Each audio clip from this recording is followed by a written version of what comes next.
डोळ्यांनी या वाळवंटी तुझी सावली गळा भेट घेण्या भीमेची निघाली तुझ्या नाम घोषात इंद्रायणी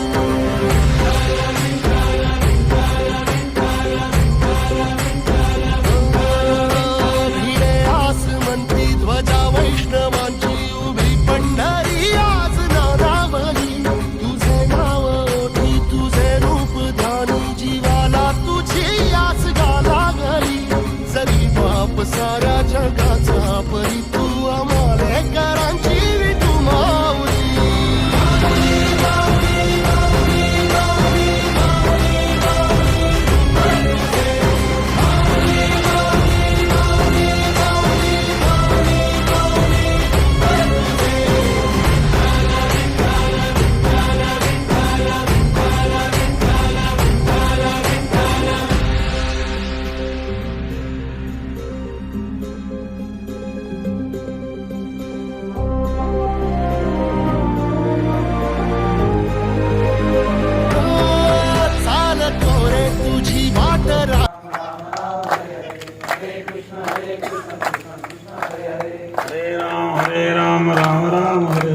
हरे कृष्ण कृष्ण कृष्ण हरे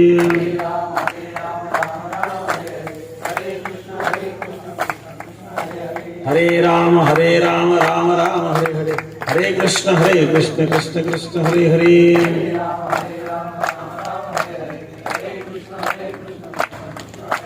हरे राम राम राम हरे हरे हरे कृष्ण कृष्ण हरे हरे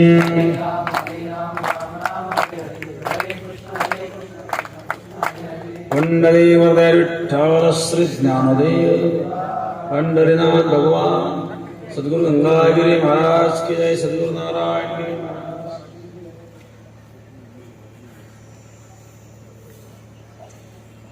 न जायते मृते वा कदाचित् नायं भूत्वा भविता वा न भूयः अजो नित्यः शाश्वतोऽयं पुराणो न हन्यते हन्यमाने शरीरे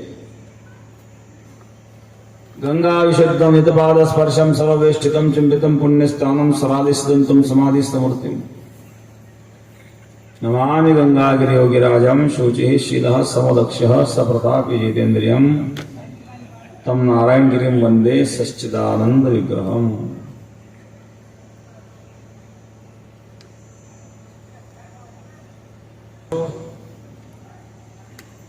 योगराज सद्गुरु श्री गंगागिरी महाराजांच्या कृपेने सद्गुरु श्री नारायणगिरी महाराजांच्या आशीर्वादाने कैलासवासी गंगा भागीरथी छबोबाई अप्पासाहेब पाटील वेताळ यांचं असणारं प्रथम पुण्यस्मरण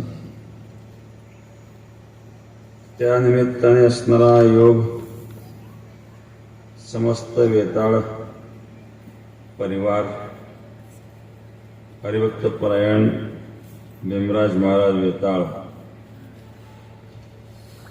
सौ मंगल भीमराज वेताळ बाळासाहेब अप्पासाहेब पाटील वेताळ सौ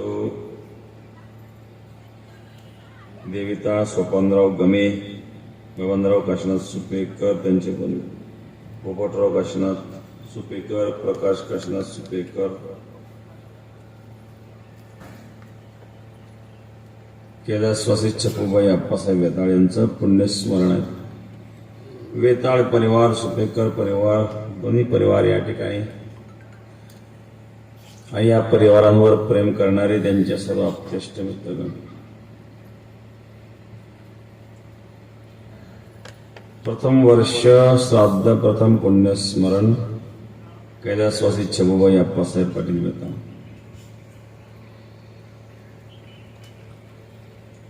आपल्या भारतीय संस्कृतीमध्ये श्राद्धादी विधी जे केले जातात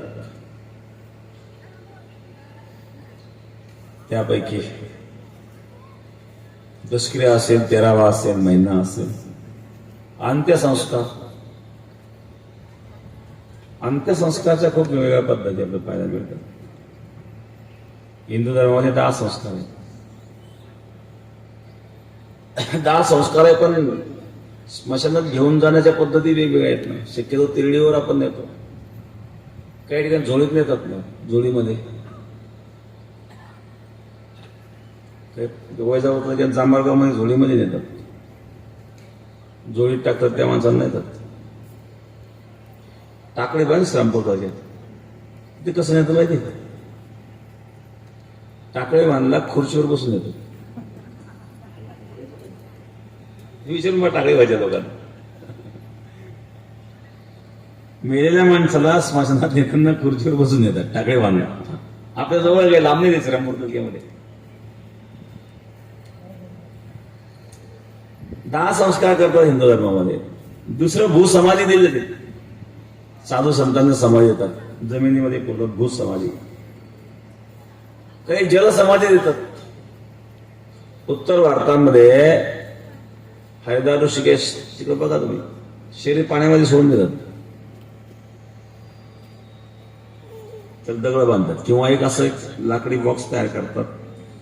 आपले काही वस्तू आणि पॅकिंग असतं ना तशा प्रकारचं, त्याच्यात ते शिरे ठेवतात आणि त्याच्या अंगावर दगड टाकायचे वर येऊ नये म्हणून, पाण्यात सोडून देतात. हरिद्वार ऋषिकेशला आपण पाहिलं की तिकडे उत्तर भारतामधली पद्धत आहे. मग बऱ्याच वेळा गंगेवरती सांगळे वाहत येतात, त्याच्यावरून वाद होतात. बऱ्याच वेळा एवढे आले कुठून, तसं काही नाही. आले कुठून म्हणजे ते काही कोणी मारले फेकून दिले असं तिकडे पद्धत आहे जलसमाधीची. त्या जलसमाधीमुळे ते शरीर पाण्यामध्ये सोडून दिलं जातं. फक्त ते वर येऊ नये म्हणून त्याला एकतर ते दगड बांधतात, नाही तर मग त्याला ते बॉक्स तयार करून ते शरीर ठेवायचं आणि त्याच्यामध्ये दगड सोडायचे, मग ते पाण्यात सोडतात. शरीर वर येत नाही. ते मासे वगैरे खाऊन टाकतात, मग ते हाडाचा साबा तसा राहतो. मग तो कधीतरी येतो वाहून होतो, वाहून येतो कुठेतरी किनाऱ्याला लागतो. आणि मग हे कोण मेलं कोणाचं प्रेत, असे प्रश्न निर्माण होतात कधी कधी गंगेच्या तीराला. पण जलसमाधीची एक पद्धत आहे, एक भूसमाधी आहे, एक 10 संस्कार आहे. आपण 10 संस्कार करतो. तीनही पद्धती हिंदू धर्मामध्ये वापरल्या जातात. भूसमाधी वापरली जाते, जलसमाधी वापरली जाते, 10 संस्कार वापरले जातात. चौथी भंडारा पद्धत. या शरीराचे तुकडे करून ते प्राण्यांना घालतात. पारशी धर्मामध्ये ती पद्धत आहे. मनुष्य मेल्यानंतर मेलेल्या माणसाचे तुकडे करायचे आणि ते प्राण्यांना खाऊ घालायचे. ही सुद्धा एक संस्कृती आहे. याच्याही पलीकडं नागालँड प्रांतामध्ये, भारतामध्ये नागालँड एक राज्य आहे छोटस, पूर्वोत्तर भारतामध्ये नागालँड, त्रिपुरा, मिझोराम वगैरे ठिकाणी. नागालँडमध्ये जी आदिवासी परंपरा आहे, त्या आदिवासींमध्ये जो मनुष्य मरतो त्या मेलेल्या माणसाला शिजवून त्याचा भंडारा करतात. जो मनुष्य मेल त्याला शिजवून टाकतात. अशी सुद्धा एक संस्कृती आहे आदिवासी लोकांमध्ये. ते नरभक्ष आदिवासी आहे. आजही माणूस तिला जायची हिंमत नाही करीत. एखादा माणूस गेला, काही हे संशोधक वगैरे जातात ना, ते पकडले की खाल्ले मारून जातात माणसाला. अशा प्रकारे काही नरभक्षक लोक, त्यांच्यामध्ये अशी संस्कृती की मनुष्य मेल्यानंतर त्याचा भंडारा करायचा, त्यालाच खायचं.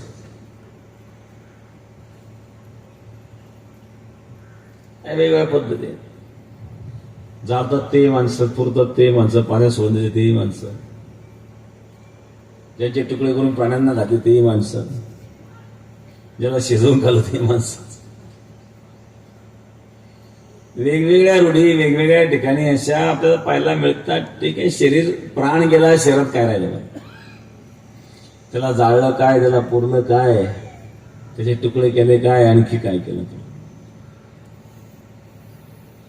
काय शिल्लक, प्राण त्यावेळी शिल्लक राहिलाच नाही. लोक स्मशानाला खूप घाबरतात. माणसं स्मशानात मरतात का?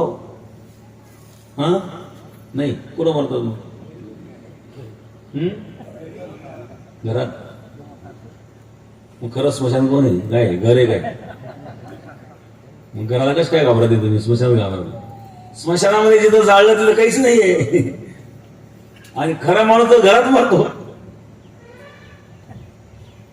मुंबईला कोळी लोक मासेमारी धंदे करतात समुद्रामध्ये.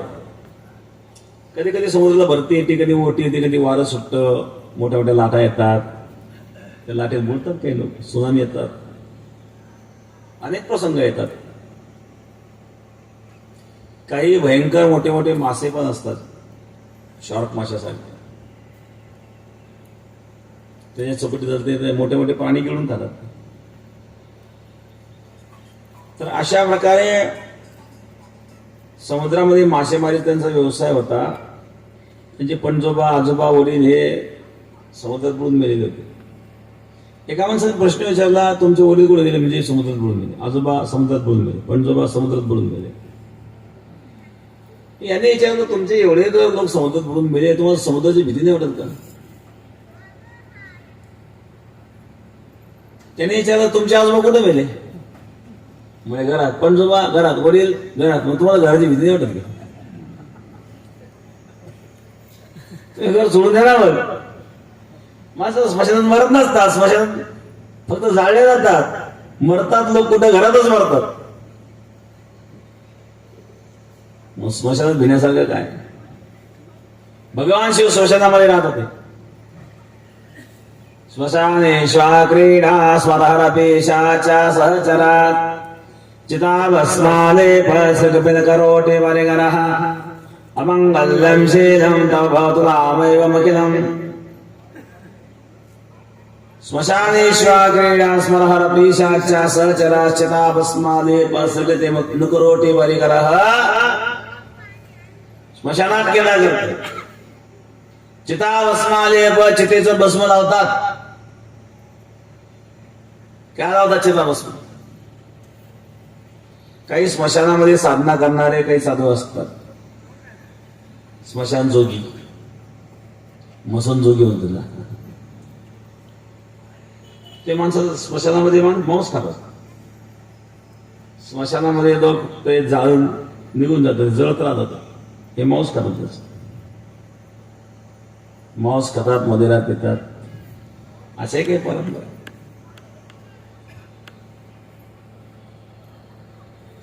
सात्विक, राजसी, तामसी 3 प्रकारच्या उपासना आपल्याला पाहायला मिळतात. तमोगुणी लोक मांसाहारी पण नसतात.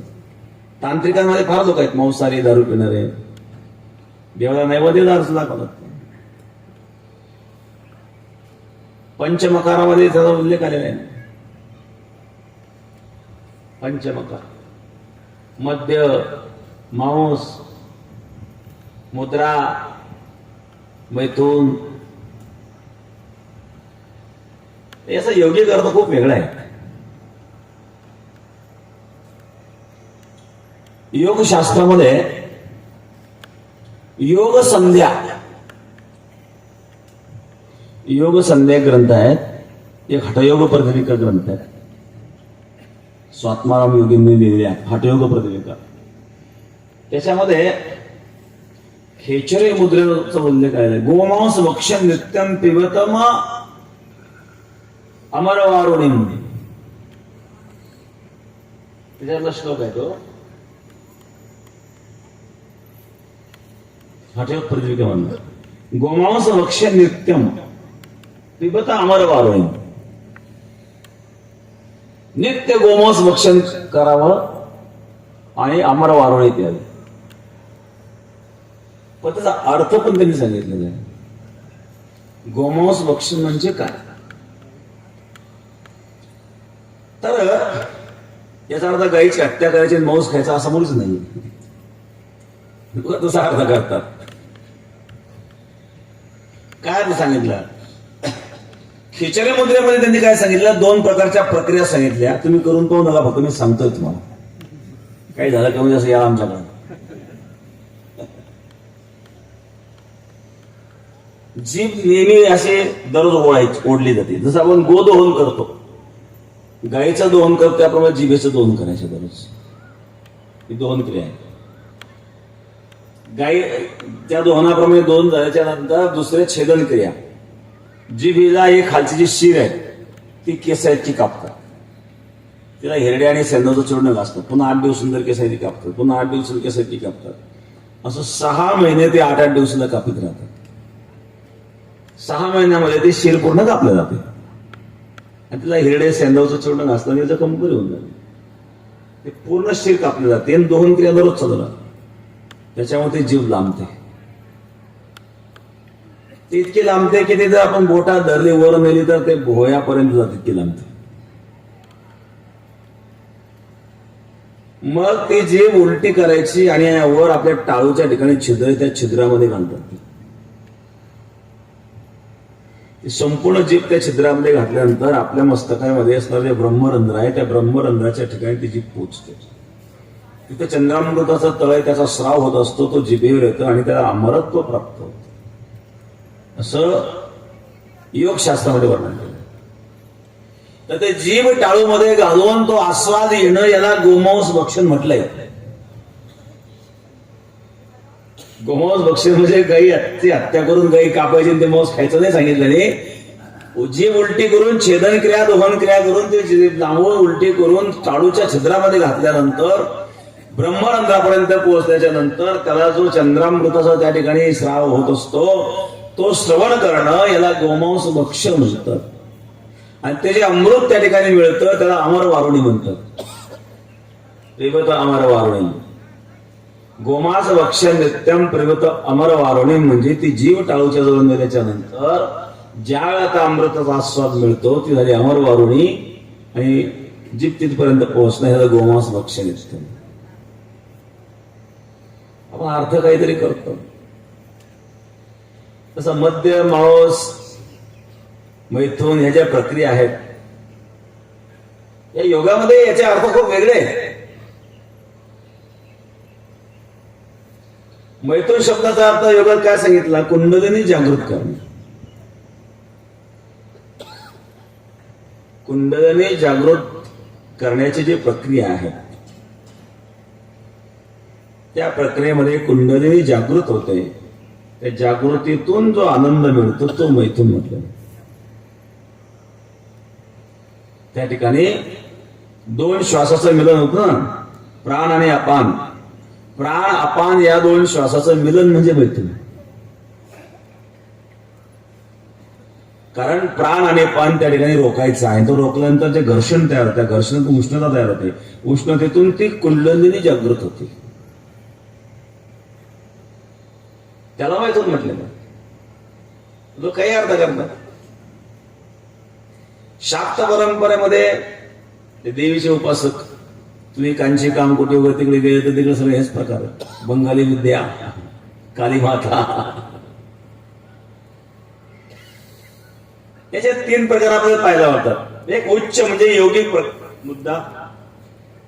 दुसरा मुद्दा असा आहे की जे मध्यम मार्गाचे जे उपासक असतात ते मांस भक्षण करीत नाही, परंतु जसं असं यज्ञामध्ये बली करायचा आहे, मग बली करायचा म्हटल्यानंतर मग यज्ञात ते कणकीची गाय तयार करून ती कापतात, प्रत्यक्ष गायला कापतात. असा मधला मार्ग झाला.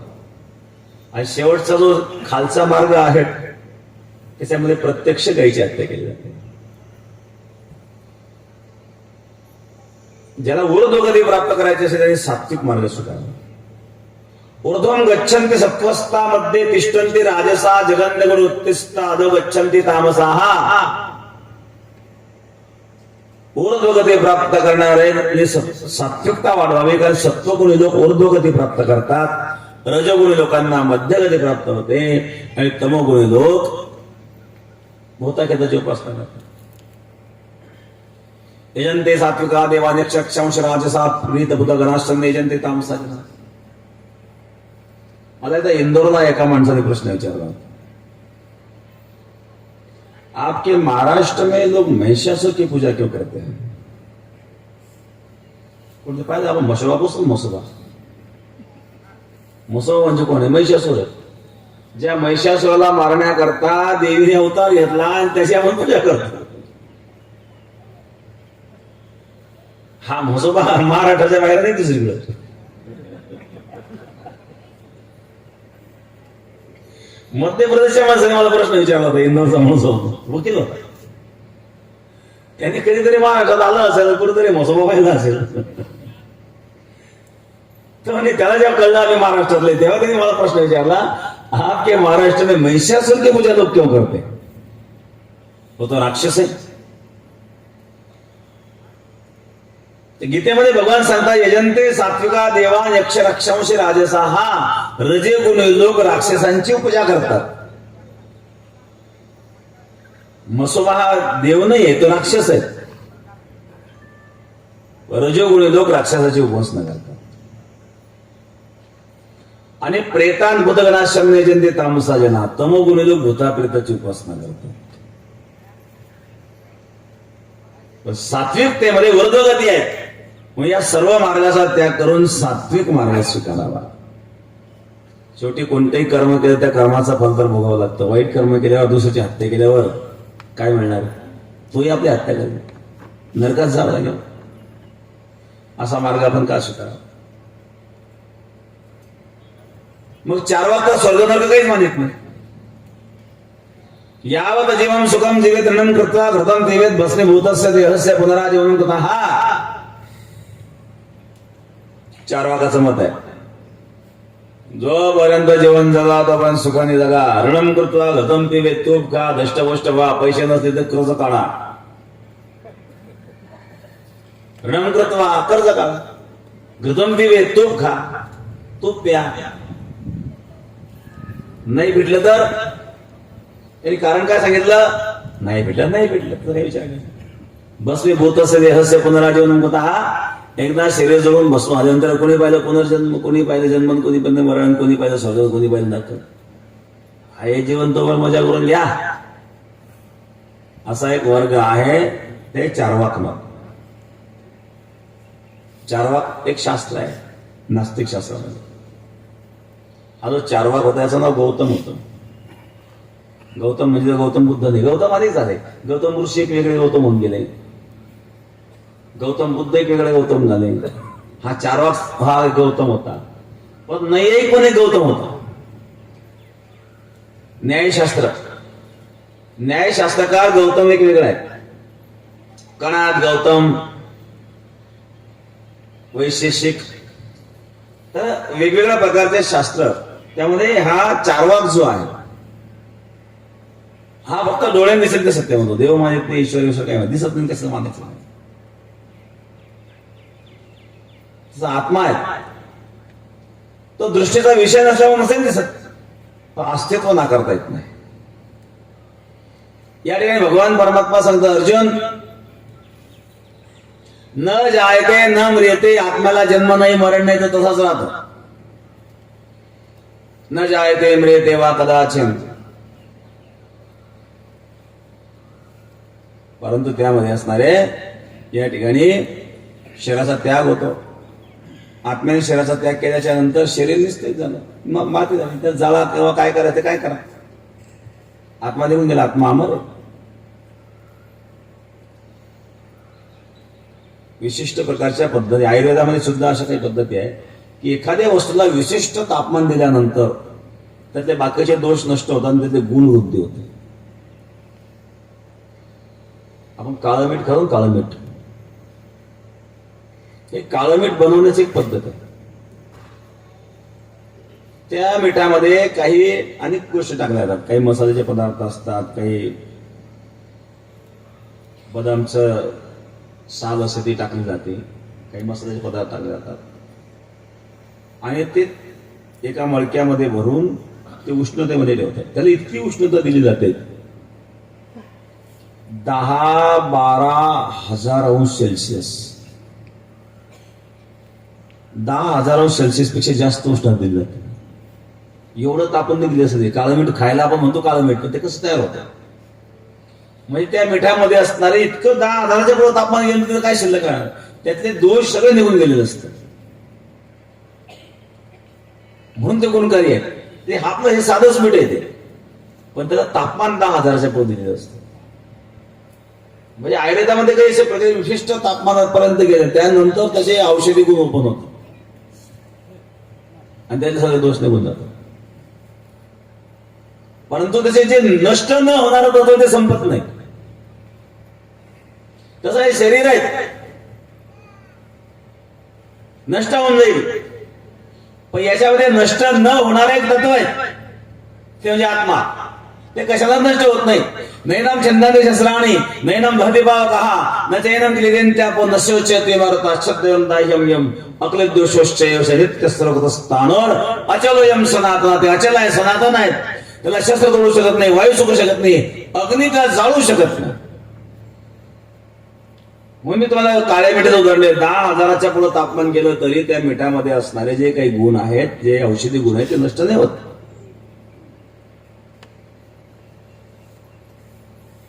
तसं आत्मतत्व कधी नष्ट होत नाही. मग अहंकारामुळे जीव दिशेला प्राप्त झालेला हा जीवात्मा हा अनेक प्रकारचे जन्म भोगतो. दुरोनी आलो मेगा दुःख झाले दारुण यावया येतवरी होते कारण दुर्लभ भेटे तुम्हा पाहिजे दर्शन. दुरून आलो मग नाही, अति दुरून आलो म्हणजे दुःख झालेलं. कुठून आलो? अनेक जन्म भोगीत आलो, दुरून आलो.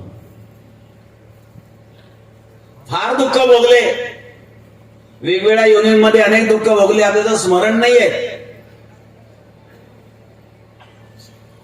काही लोकांना पूर्वजन्मीचं स्मरण होत असतं. एकदा एक भूतानचा एक राजकुमार, 5-6 वर्षापूर्वीची गोष्ट, 3 वर्षाच पोरग, त्याला पूर्वजन्मी स्मरण झालं. त्यांनी बापाला सांगितलं मी मागच्या जन्मामध्ये भारतामध्ये होतो म्हणून, आणि तिथं नालंदा विश्वविद्यालयामध्ये माझं शिक्षण झालं होतं. ते 800 वर्षापूर्वी होतं ते नालंदा विश्वविद्यालय. 3 वर्षापूर्वी नेहमी बोलायचं. सुरुवातीला दुर्लक्ष केलं त्याच्या बोलण्याचं, लहान पोरग बोलत असेल, पण नेहमी जे ते बोलायला लागलं त्याला इथं आणलं. ते नालंदा विश्वविद्यालयाचे जे त्या ठिकाणी अवशेष आहेत तिथं अजून, तिथं नेल्यानंतर त्यांनी जागा दाखवली. इथं पाठशाळा होती, इथं भोजनालय होतं, इथं या ठिकाणी शिकवलं जात होतं, इथं मुलांची झोपण्याची व्यवस्था होती, इथं खेळण्याची व्यवस्था होती. या सगळ्या जागा त्या मुलांना दाखवल्या. 3 वर्षाचं मुलं होतं. आणि तिथे जे पुरातत्व खात्याचे लोक होते, तज्ञ संशोधक, त्यांच्याशी जेव्हा चर्चा केली, या मुलाने दाखवलेल्या सर्व जागा तंतोतंत होत्या. भोजनालयाची जागा असेल, पाठशाळेची जागा असेल, क्रीडांगण खेळण्याकरता जे मुलांचं होतं ती जागा असेल, या सर्व जागा त्या मुलाने दाखवून दिल्या. 800 वर्षापूर्वी तो नालंदा विश्वविद्यालयामध्ये शिकला आणि या जन्मामध्ये तो भूतानमध्ये जन्मला. भूतान देश आहे छोटासा, 5-6 वर्षापूर्वी गोष्ट आहे. तो पोरगा त्यावेळी 3 वर्षाचा होता, तो आता 10 वर्षाच्या आत असेल अजूनही. त्याला पुनर्जन्म स्मरण. एकदा एक पुनर्जन्माच्या अशा प्रकारे एका चॅनलला एक बातमी आली होती. हरियाणातला मुलगा होता, ज्या गावात त्याचा मृत्यू झाला तिथून 10-12 किलोमीटरवर त्याचा पुनर्जन्म झाला. त्याचा खून झालेला होता. मागच्या जन्मामध्ये खून झाला, ते खुनी त्यांनी या जन्मात पकडून दिले. ही घडलेली घटना आहे. त्याच गावापासून 10-12 किलोमीटर अंतरावर जन्म झाला. आणि तो जेव्हा 3-4-5 वर्ष झाला तर तो घरी बोलायचा, हे आमचं घर नाहीये, आईला तो माझी आई नाहीये. तो त्या आईचं नाव घ्यायचं, त्या बायकोचं नाव घ्यायचं. ती अमुक माझी बायको होती नाही. आणि 3 वर्षात पोरगं सांगतोय माझी बायको. सुरुवातीला ते वेळेत गेले त्यांनी, परंतु तो पोरगा जेव्हा नेहमी बोलायला लागला, चला गाव काही लांब नाही, ज्या गावाचं नाव घेतो ते काही लांब नाहीये, जाऊन पाहिलं काय हरकत आहे आपल्याला. त्याच्या पहिल्या पत्नीचा मृत्यू झालेला होता. ते दुसरी पत्नी केली होती. त्या दुसऱ्या पत्नीने तिला प्रे करायला मिळवायचा खून केलेला होता. हा जेव्हा तिथं गेला त्यांनी पत्नी ओळखली ना, हेच आहे हिनेच मारलं होतं मला. ते पोलीस स्टेशनला गेले, नाव नोंदवलं, अशा प्रकारचा खून झाले. पोलीस म्हणले असं कुठं नोंद होत, मागच्या जन्मामध्ये मारलं, आता सांगतोय 4-5 वर्षाचं पोरग, याच्यावर कोणी विश्वास ठेवल. मग ते संशोधन झालं की खरं काय याच्यावर. तो कुठं शाळेत शिकत होता त्यांनी ते पण सांगितलं. तर त्या शाळेमध्ये त्याचे सर्टिफिकेट वगैरे काढले आणि त्यावेळेस त्याचं जे लिखाण होतं ते अक्षर आणि या जन्मातलं अक्षर एकच समजलं. जणू एकाच व्यक्तीने लिहिलेले, म्हणजे आता त्याचं अक्षर काढतो तसंच अक्षर त्याच्या अक्षरामध्ये होतं. कोणी शब्दामुळे कोणी अंधश्रद्धामुळे, पण घडलेली घटना आहे. कोर्टाने काय निकाल द्यावा, शेवटी त्याला सांगितलं एवढ्या पुरावा पुरेसा होणार नाही, कोर्टाला ठोस पुरावे लागतात. मग त्याने सांगितलं कुठं मारलं आणि कुठं पुरलं ही जागा सांगितली. फार्म हाऊस मध्ये, आणि त्याने नेऊन त्याला ठार मारलेलं होतं. तर तिथं फार्म हाऊस मध्ये दाखवली जागा, आणि जिथं पुरलं होतं ती जागा दाखवली, आणि तिथं उत्खनन केल्यानंतर तिथं तो हाडाचा सापळा सापडला. त्याची DNA टेस्ट केली गेली. कोर्ट काय असं कशावरून निर्णय घेत नसतं. आणि ते हाडाचा सापळा सापडून DNA टेस्ट केल्याच्या नंतर ते लक्षात आलं की ही तीच व्यक्ती आहे. त्यांना सजा पण झाली. असे प्रसंग कोट्यावधीमध्ये एखादा प्रसंग असेल, परंतु नाकारता येणार नाही. हे तर शास्त्र सांगतच आहे पूर्वीपासून. आत्मा मरत नसतो. जात असे ध्रुव मृत ध्रुवम जन्म मृतस्य तस्मात परिहार्यते नत्वम शोचितुम रसी.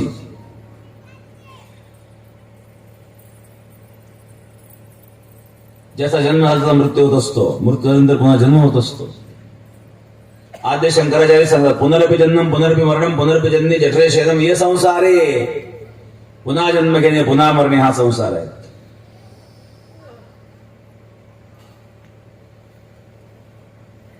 अशा प्रकारे आत्मा जन्म मरण धारण करीत असतो, परंतु आत्मा मरत नसतो. न जायते वेते वा कदाचिन नायम भूत्वा भवितावान भूयः अजो नित्य शाश्वतोऽयं पुरुषः. अज नित्य शाश्वत पुरातन. अज म्हणजे न जन्मला, न जन्मणारा, नित्य आहेत, शाश्वत आहेत. असं एक तत्व या शरीरामध्ये जे कधी नष्ट होत नाही, ते जाणणं. ते जाणल्याच्या नंतर शोकमोह संपला. कोणाबद्दल शोक आणि कोणाचा मोह.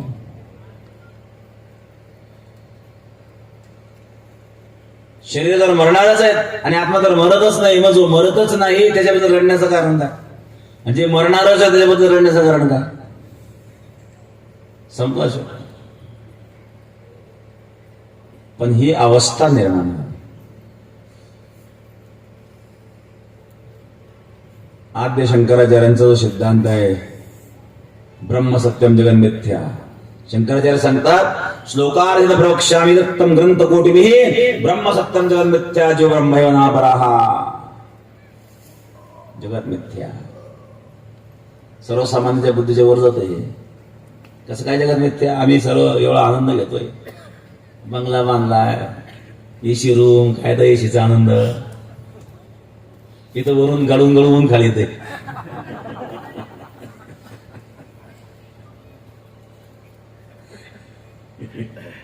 म्हणजे एसी मध्ये आनंद घेऊया ना ते एसीत. मी खोट आहे का? श्रीरामपूरला दौलतराव पवारांनी एक प्रश्न विचारला होता. आता वारले ते माझे आमदार दौलतराव पवार. त्यांची गाठ झाली एकदा. कधी कधी कम्युनिस्टांची गाठ होत असते. इकडे नगर जिल्ह्यामध्ये, इकडे मराठवाड्यात नाही कोणी कम्युनिस्ट, नगर जिल्ह्यामध्ये भेटतात कधी कधी कम्युनिस्ट. ते देवधर्म काही माहित नाही. काय म्हणले महाराज तुमच्या बाबा लोकांनी ना हे जगत लोक आळशी बनवले म्हणले. कशामुळे? जगत मिथ्या सांगून सांगून लोक आळशी बनवले तुम्ही लोकांनी. त्यांना म्हटलं तुम्ही कोणी आळशी बनवले? ते तुमच्या संतांनी जगत मिथ्या सांगून. संतांनी लोक आळशी नाही बनवले, संतांनी प्रयत्नामध्ये बनवलं. नाथमार सहित आळसो जेणे केला तो सर्वस्वी नागवला, तिथं परमार्थ हातीचा गेला आवर्ती पडला भवचक्री. या ठिकाणी आळस कुठं सांगितलंय? आळस्य मनुष्याणाम शिरस्तो महारिपो नाही उद्यमेन समबंधू कृत्वाय नावसे होते. आळस सर्वात मोठा शत्रू आहे आमचे संत सांगतात. अनेक उदाहरण आहेत. तुकाराम महाराज सांगतात ओले मूळ भेदी खडकाचे ते अंग अभ्यासाचे सांग कार्यसिद्धी. प्रयत्नात किती महत्वाचा आहे. खडकामध्ये एक झाड उगवतं. खडकाच्या सांध्यामध्ये झाडाचं मूळ शिरतं आणि हळूहळू तो खडक दुभंगतो. प्रयत्नाने ओलेमुळे वेदी खळकाचे त्यांना प्रयत्नाने त्या मुळाने खळ फोडला. असाध्य ते साध्य करिता सायस कारण अभ्यास तुका म्हणे. किती उदाहरणं सांगता येतील. आणि संतांनी लोक आळशी बनवले. कशाच्या आधारावर बोलता तुम्ही. म्हणजे जगत मिथ्या म्हणून सांगितलं. मिथ्या सांगितलं म्हणजे सावध करण्यास सांगितलं. मिथ्या शब्दाचा अर्थ हे लोक चुकीचा लावतात. कम्युनिस्ट म्हणजे ही भारताला विकृती लागलेली होती. कॅन्सर. कुणी असेल याच्यामध्ये राग येईल. एवढ्या रागाला तर काय आता कोणी विचारत नाही त्यांना. कधी अध्यात्माला विरोध करता त्याचा काय विचार आपण करायचा. हिंदू धर्म जो विकृत केला हा सगळा कम्युनिस्टांनी केला. आणि कारण नसताना चुकीचा अर्थ लावून समाजामध्ये संभ्रम निर्माण करून देतो. जेवढ्या उथळपणाने तुम्ही या धर्माचा विचार करता तेवढा उथळ हा धर्म नाही आहे. कम्युनिस्टांनी जो उथळपणाने विचार केला आणि समाजामध्ये विकृती निर्माण करून दिली आणि समाजामध्ये विभाजन करून दिले त्यामुळे जातीयता वाढली. अध्यात्मशास्त्र हे सांगत नाहीये. फार गंभीर विषय अध्यात्माचा. मिथ्या शब्दाचा अर्थ असत्य असा होत नाही आणि सत्य असाही होत नाही. सत आणि असताहून विलक्षण हा मिथ्या शब्दाचा अर्थ. असत म्हणजे काय. ज्याचा अत्यंत अभाव ते असत आहे. गोळ्याचं शिंग पाहिलं कोण तुमच्यापैकी. गोळ्याचं शिंग पाहिलं का नाही. हे असत्य आहेत. सजल सिंग असत्य आहेत. वंदेपुत्र पाहिला कोणी. वंदेपुत्र वंदेला पुत्रच नसतो. पुत्र झाला ते वंदे राहत नाही. वंदेपुत्र सत्य आहे का नाही. वंद्यापुत्र शब्द सत्य नाही. गोळ्याचा शिंग शब्द सत्य नाही. सशाचा शिंग शब्द सत्य नाही. कारण सशाला शिंगच नसतं. गोळ्याचं शिंगच नसतं.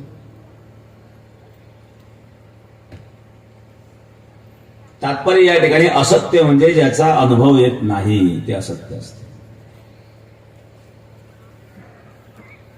आणि सत्य म्हणजे काय. ज्याचा कधी बाद होत नाही ते सत्य असतं. कधी नाश होत नाही.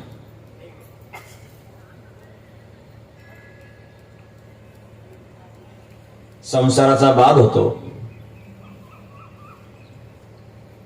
मी नेहमी उदाहरण सांगत असतो.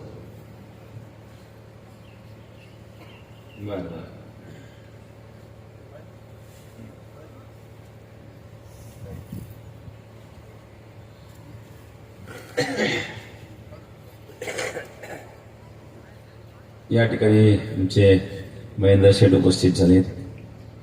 महेंद्र शेठ गोळगेंना धन्यवाद.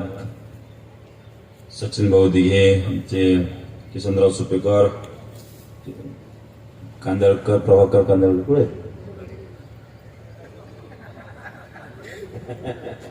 साईडला दिसले नाही ना. भाऊसाहेब पाटील शेळके आडगावकर, भाऊसाहेब पाटील कांदळकर, बरीच महाराज मंडळी या ठिकाणी उपस्थित आहेत. चेअरवक्त रंजाळे महाराज, बाळासाहेब महाराज अंधाळे, माऊली महाराज गुंजाळ, गणेश महाराज, नवनाथ महाराज अंधाळे, नवनाथ महाराज दिघे, अभिजित महाराज गिरी, भाऊसाहेब महाराज झुराळे, रामभाऊ महाराज बर्डे, राम महाराज शिंदे, विजय महाराज गुंजाळ, आळंदीवरून केंद्री महाराज आणि भजनी मंडळ वडझरीकर आहेत. डांगेवाडी, सादतपूर, तळेगाव, केलवळ, काकडवाडी, खैरी, निमगाव, कासारे, आणखी परिसरातील सर्व भजनी मंडळ, उपस्थित सर्व भक्तगण, वेताळ परिवारावर प्रेम करणारे त्यांचे आप्तेष्ट मित्रगण, सुपेकर परिवार प्रेम करणारे त्यांचे आप्तेष्ट मित्रगण, मी सत्य, मिथ्या आणि असत्य या तीन गोष्टी सांगत होतो. सत्य म्हणजे काय. उन्हाळ्यामध्ये लांब जर आपण दुपारच्या वेळेला पाहिलं तर पाण्याचा भास होतो, त्याला मृगजळ म्हणतात. सत्य आहे का ते? नाहीये.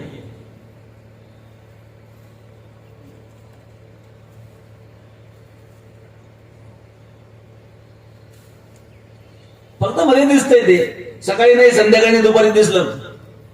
याला आधी नाही अंती नाही मध्ये दिसतंय, ते सत्य नाही.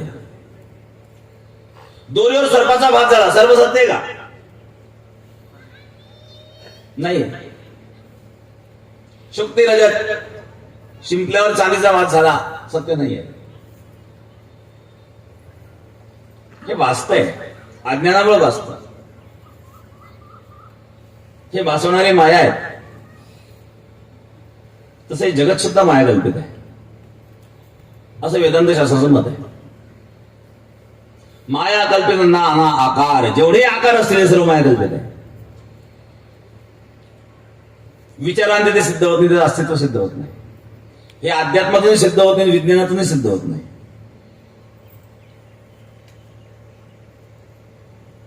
जगात त्याकरता मी उदाहरण सांगत असतो. एक माणूस चारा विकायला गेला बाजारामध्ये, पूर्वीच्या काळात बैलगाडीमध्ये. आले की का काय बाजूला चारा किती घ्यायचं तुम्हाला? नाही, पूर्ण गाडी घेऊन टाकतो. ते सांगा काय पेंड्या मोजत नाही बसायचं. हा मला 300 रुपये, त्या काळातला भाषण ठरलं म्हणून द्या लिहून कागदावर. काय कागदावर द्या? 300 रुपये चारा घेऊन जा. नाही कागदावर लिहून जा. पण लिहा तुझ्या हाताने, मला नाही लिहित आहे. त्यांनी चाऱ्याची गाडी 300 रुपये करत सी. आता अंगठे बाजार लावा शाही टेकवाला अंगठा घराच्या हकल गाडी. तो शेतकरी म्हणला आपला सौदा चाऱ्याचा झाला, गाडीचा नाही. 300 रुपयात गाडी बैल मिळत असतात का? चाऱ्याचा सौदा झाला, तू चारा घेऊन जा दुसऱ्या साधनात, माझी गाडी मोकळी करून दे. तो नाही, मला खोटं बोलून आवडत नाही, मी खरा माणूस. कागदावर काय लिहिलंय? चाऱ्याची गाडी 300 रुपये. घेतली म्हणजे मी गाडी, झालं भांडण सोडू. फसवलं म्हणजे या माणसानं. काही लोक बोलतात इतकं गोड गोड बोलतात, असं वाटतं सत्यवादी हरिश्चंद्रांतर याचाच नंबर, हा कलियुगातला हरिश्चंद्रच. असं फसवतात, बोलता बोलता फसवतात लोक. फार वाढली फसवणाऱ्याची संख्या. कोण कधी फसवत, कोणी बँकेत बसतं, कोणी सोन्या नाण्यामध्ये बसतं, कोणी दुपटी तिपटी मध्ये बसतं.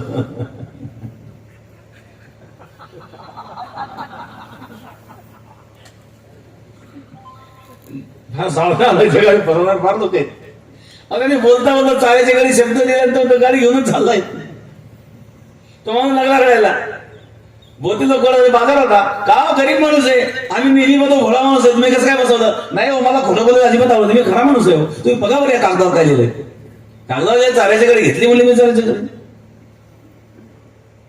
त्याच्याकरता मी लिहून घेतलं म्हणे. लोक बदलत असतात पण याला काय चोराच्या उलट्या बोंबा. त्याच्यावर एक वेदांत थांब. एक कागदावर काय लिहिलंय? चाऱ्याची गाडी 300 रुपये. तू घेतली चाऱ्याची गाडी? बरं, या कागदावर तुझा विश्वास आहे? हो, म्हणजे कागदावर मी माझ्या हातात लिहिलंय. मग याच्यावर बैल लिहिलंय का? म्हणजे काढ म्हणले बैल. मग याच्यात जो लिहिलंय का? नाही, काढ जो. या कागदावर चाक लिहिलंय का? नाही, काढ म्हण चाक. याच्यामध्ये आग लिहिलंय का? नाही, काढ म्हणल्या. एका पाटाचं नाव घेतलं आणि गाडी मोकळी गेली, उचलतो चारा. घरी मला बसवून चाऱ्याची गाडी घेतली म्हणतोय. कुठे चाऱ्याची गाडी? चाऱ्याची गाडी शब्द त्यांनी लिहिल्यावर सिद्ध नाही करता आले नाव. कागदावर जरी त्यांनी चाऱ्याची गाडी हा शब्द लिहिलेला असला तरी त्याला चाऱ्याची गाडी म्हणून ही आहे असं सिद्ध करता आलं नाही विचारांती. त्याप्रमाणे संसार सुद्धा विचारांती सिद्ध होत नसतो. मी शास्त्राची भाषा सोडून विज्ञानाची भाषा सांगतो. वैज्ञानिक अणुपरमाणू पासून जगत निर्माण मानतात. न्यायशास्त्र तेच म्हणतात. न्यायशास्त्रामध्ये नित्य अणु परमाणू आणि अनित्य परमाणू दोन प्रकारचे मानले. नित्य परमाणू पासून अनित्य परमाणू निर्माण होतो. मग दिणुक त्रिणुक चित्राणू कसे अणू अणू एकत्रित येऊन त्याचा पदार्थ तयार होतो असं न्यायशास्त्र सांगतो. पदार्थ म्हणजे अणूंचा समुच्चय विज्ञानाच्या भाषेमध्ये. मग तो पदार्थ कुठे राहिला शिल्लक? अणू राहिले ना. मूळ सिद्धांताचा विचार केला तर काय शिल्लक राहिला? अणू परमाणू राहिला. मग त्या अणु परमाणूचा जर सूक्ष्म विचार केला तर त्याच्यामध्ये प्रोटॉन, इलेक्ट्रॉन, न्यूट्रॉन 3 प्रकारचे घटक शिल्लक राहतात. Proton plus power, electron is equal to power, neutron minus power. हे उत्पत्ती स्थिती आणि आहे. प्लस पॉवर उत्पत्ती, is equal to power balance, neutron minus power. 3 प्रकारच्या शक्ती आहेत अणूमध्ये. हे 3 प्रकारच्या शक्ती देव कुठे? परमात्म्याकडे. उत्पत्ती स्थिती लय. तुला गॉड म्हणतात इंग्लिश मधून. GOD 3 अक्षर आहेत ना गॉडचे. जी जनरेटर उत्पत्ती, ओ ऑपरेटर बॅलन्स, डी डिस्टर उत्पत्ती स्थिती लय. तुला गॉड म्हणतात. आणि गॉडला जर उलट केलं काय होईल? डॉग. म्हणजे जो गॉडच्या उलट असाल तर तो तुम्ही म्हणा तुम्हाला काय म्हणायचं.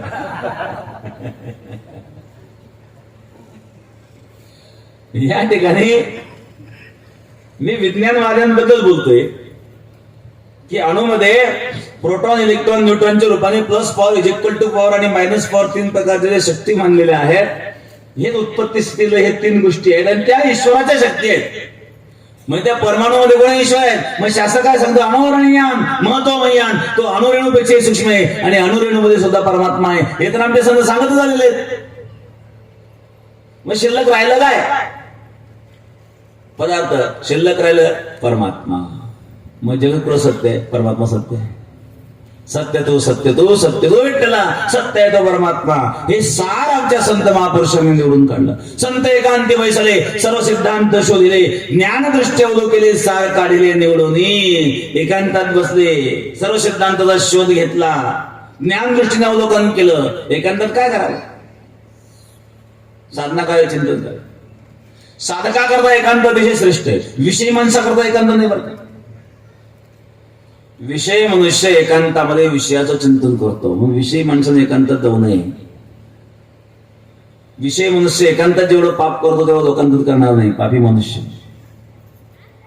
मग एकांत विषय माणसा करतात, एकांत साधका करतायत. काही लोक एकांतामध्ये पत्ते खेळत बसतात, काही एकांतात दारू पीत बसतात, काही एकांतात नारळाच्या शिडीला गाठ मारली, पेटवली. भम भम भोले टेकड़ी वाले, कैलाश के राजा चिलम भरले, ताजा ताजा दम लगाने आज.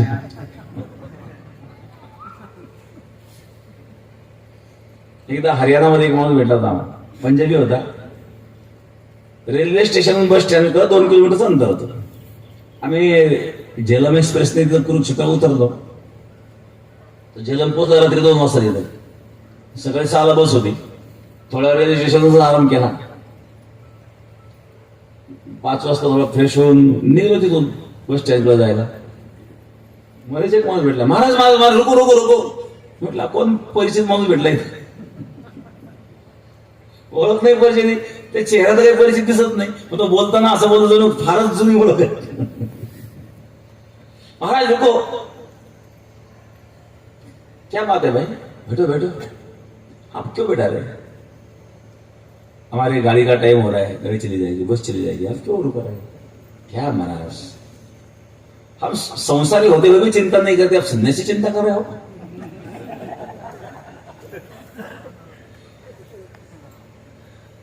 एक गाड़ी जाएगी दूसरे बाद में आएगी, आप क्यों चिंता कर रहे हो? बैठो बैठो. त्याने हात धरून खाली बसवलं. ह्या माणसाचा आग्रह काय एवढा करण्याचा? खाली बसवलं, निकालो. भगवे कपडे पाहिले ना त्यांनी.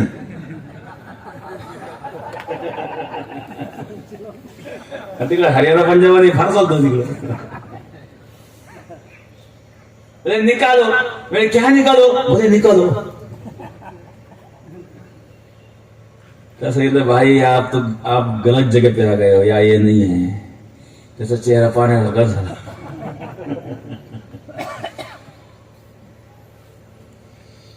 एकांतामध्ये साधना करावी. आवडी विठ्ठल गायची एकांती अलभ्य येते लाभ करा.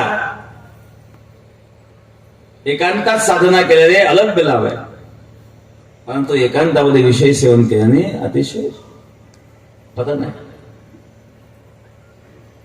संत एकांतात गेले. काय गेले त्यांनी? संत एकांत बैसले, सर्व सिद्धांत शोधले, ज्ञान दृष्टी अवलोकले, सार काढले नव्हते. काय सार काढलं महाराज? ते परमतत्व सत्य आहे, परमात्मा सत्य आहे. आणि जीव हा त्या परमात्म्याचा अंश आहे. ममे वंशो जीव लोके जीवभूत हा सनातन हा मन षष्टानिंद्रियाने प्रकृती स्थानी कर्षते. सर्वत्र भगवत दर्शन. प्रत्येक जीव त्या परमात्म्याचा अंश आहे. हा सिद्धांत आहे. हे समजते श्री वासुदेव ऐसा प्रतिती रसाचा होतला भाव. म्हणून भक्ता माझे राहो ज्ञानिया तोची, तो ज्ञानी तो भक्त सर्वत्र भगवत दर्शन ज्याला होतं.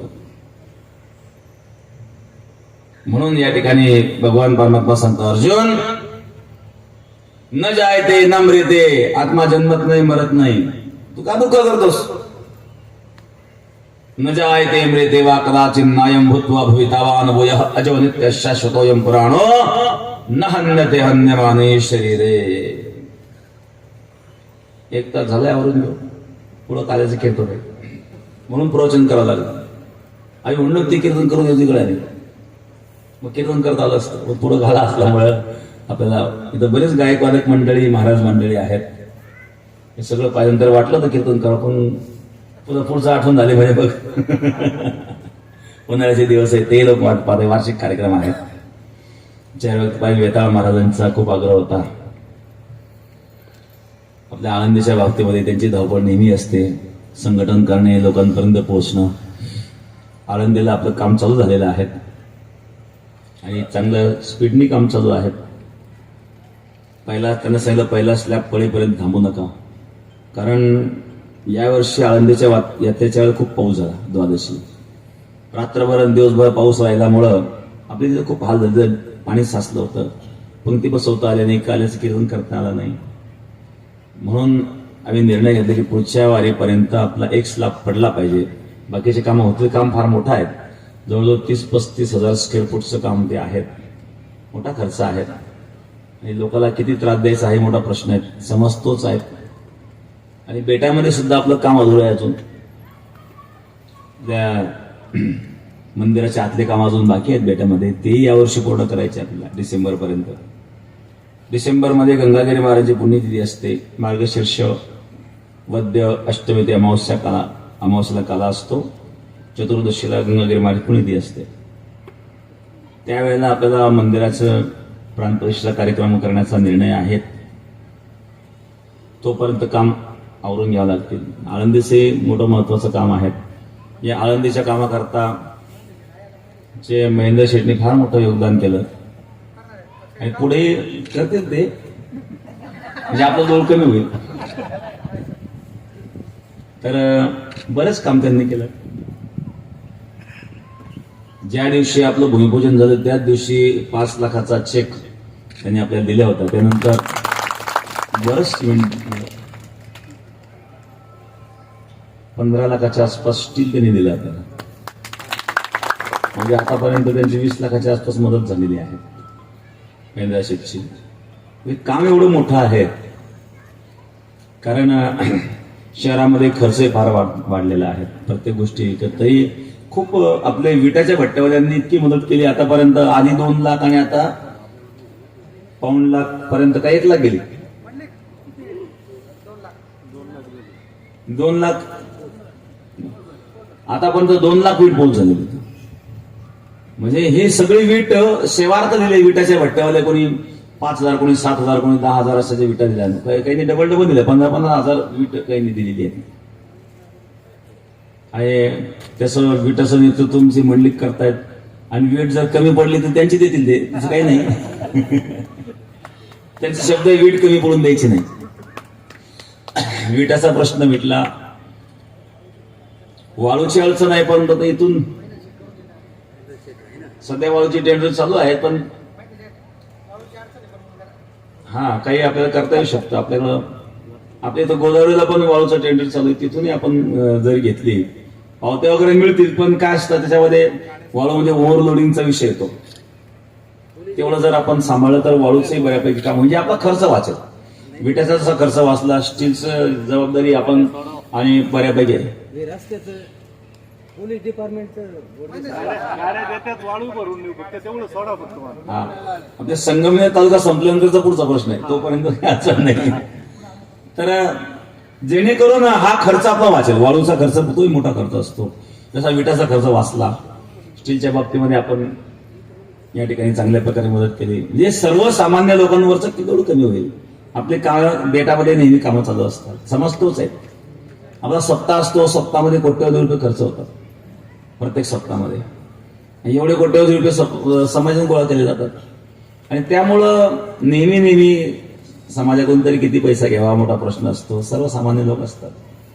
म्हणून आपण जे सक्षम लोक आहात, आपण या ठिकाणी निश्चित ही जबाबदारी पेलवण्याची क्षमता असणारी लोक आहात, पार पाडाल. आणि ही समाजाची अपेक्षा आहे, एक मोठी सेवा आहे. ही समाजसेवेचं व्रत तुम्ही घेतलेलंच आहे. आता काहीतरी बोर्ड वाचला मी, काय होतं किती कोटी 81 कोटी काहीतरी बोर्ड वाचला ना कुठे. पाणी पुरवठा तुमच्या जिल्हा परिषदेच्या गटातील सर्व गावांकरता पाणी पुरवठ्याची 81 कोटीची योजना तुमचे महेंद्र शेठ यांनी आणलेली आहे. तसं बोर्ड कुठं कसं त्यांचं वाचण्यात आलं. तर अशा प्रकारे अनेक समाजसेवेचं व्रत आपण घेतलेलं आहे आणि समाजसेवा तुम्ही करीत आहात. तेही काम समाजसेवेचंच आहेत, कारण ते वारकऱ्यांची सेवा आहेत. वारकरी पायी जातात आणि तिथं कधी कधी अवकाळी पाऊस येतो, हिवाळ्यात दिवस थंडी असते, त्यापासून सुरक्षा वारकऱ्यांची व्हावी याकरता जे जे काही योगदान आपण केले त्याबद्दल आपण धन्यवाद. योगदान करणाऱ्या सर्वच मंडळीला मी या ठिकाणी धन्यवाद देतो. आणि पुढच्या कार्यक्रमाला जायचं असल्यामुळं मी वाणीला विश्राम देतो आणि या ठिकाणी माननीय महेंद्र शेठ 2 मिनिट श्रद्धांजली अर्पण करतील.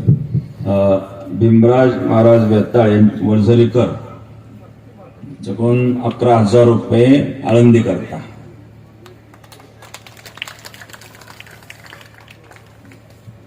हॅलो हॅलो हॅलो परमपूज्य आपलं सर्वांचं पारमार्थिक श्रद्धास्थान महाराज या ठिकाणी आलेत. या वेताळ परिवाराच्या वतीनं त्यांचं, या पंचक्रोशीच्या वतीनं त्यांचं प्रथम या ठिकाणी स्वागत, त्यांचे ऋण व्यक्त करतो.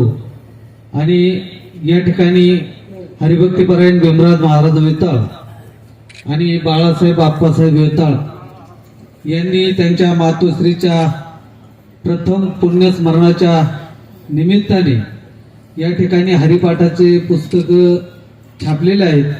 त्यांचं प्रकाशन आपल्या या ठिकाणी महाराजांच्या शुभ हस्ते आणि महेंद्र शेठ गोडगे जिल्हा परिषद सदस्य यांच्या उपस्थितीत या ठिकाणी महाराजांनी ते प्रकाशन करावं असं मी त्यांना विनंती करतो.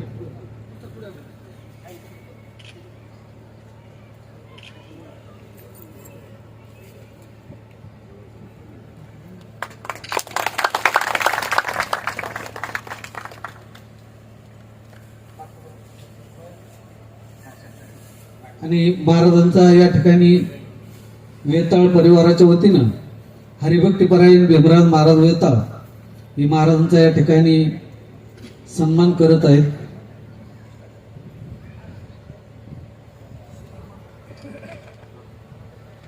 तसेच या ठिकाणी वडझरी गावचे सरपंच यांच्याही वतीनं महाराजांचा या ठिकाणी सत्कार.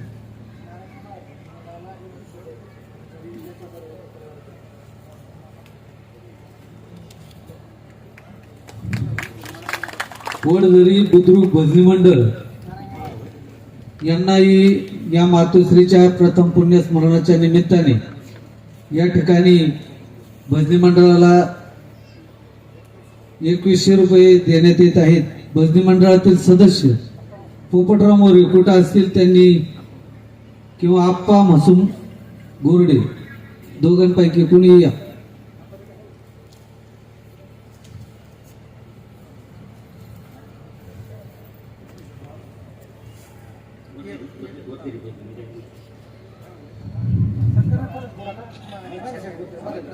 या ठिकाणी आता श्रद्धांजलीपर आपल्या गटाचे जिल्हा परिषद सदस्य सन्माननीय महेंद्र शेठ गोडगे